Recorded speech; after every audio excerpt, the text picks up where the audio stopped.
Hello, welcome to Color Commentary. I'm TJ, your average fan, and I'll be talking to you today about Netflix's show The Sandman, episode 4, where Morpheus goes to hell. Yes, he did. So let's get into it. Spoilers! Okay, so Morpheus and Matthew go to hell to get his helm, which he has to have a knock on the door because he's a ruler of a world, and so therefore that's the way they do it. They got rules and carrying on. And so they go to hell, knock on the door, get led by a demon. At first he didn't trust him, to the castle. And on the way to the castle, they run into this lady that's imprisoned, and apparently she was the head of the first people.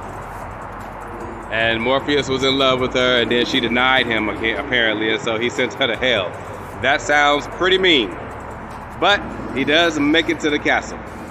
He gets to the castle, he has a talk with Lucifer Morningstar, and he decides to try to figure out which demon has his helm. So he uses his sand to pull the said demon to him so that he doesn't have to interview each one to find out which one it is, because there's like millions of them.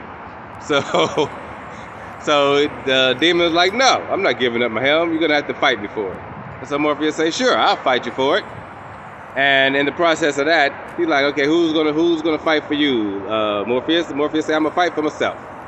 And so the demon, Lucifer say, who's going to fight for you? And the demon say, you're going to fight for me, Lord.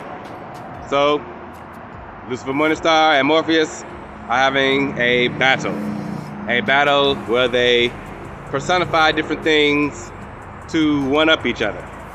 And Morpheus wins this battle by becoming Hope. And he asks, what beats Hope? Nothing. So he wins. The demon still didn't want to give up his helm, but he ends up getting thrown in the pit for not following the rules. And Morpheus gets his helm back, to which allows him to see exactly where his ruby is.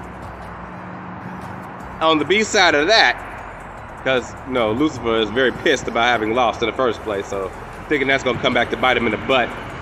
But he goes to get the helm. He sends his way there.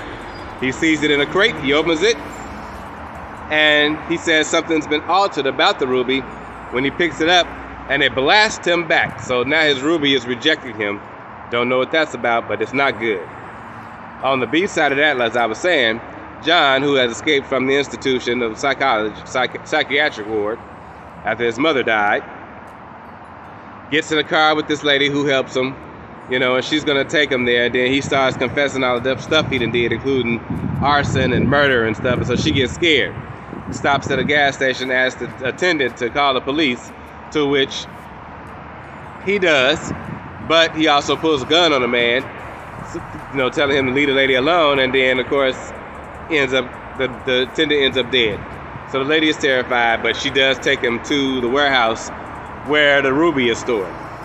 He gets the ruby, and then he gives her the amulet of protection, because he says she's a nice woman, and she's a good person, and good people don't survive very long.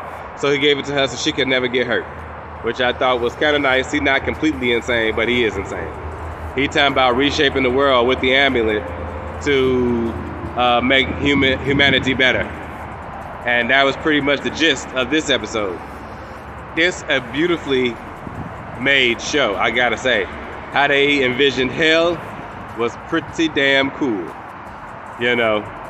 Pun intended. And now I don't know what he's gonna do now. Even though, Matthew had to give him a pep talk already once about, fighting back against Lucifer. But, I don't know what's going to happen now. He's got to have to do something crazy to get his ruby back, because this dude got this ruby back, got it around his neck, and he's going to be making dreams come true. Pretty much, I'm pretty sure, for himself, even though he said it's for the world, humanity. But I don't think so, because he is a little bit off in the head still. He's not completely crazy, but he is still a little off in the head. So I'm very interested to see where that's going to go. So kept it short and sweet with this one. That was episode 4. We're going to wait and see what happens in episode 5. What is he going to do to get his ruby back? I will see you guys then. Have a great day.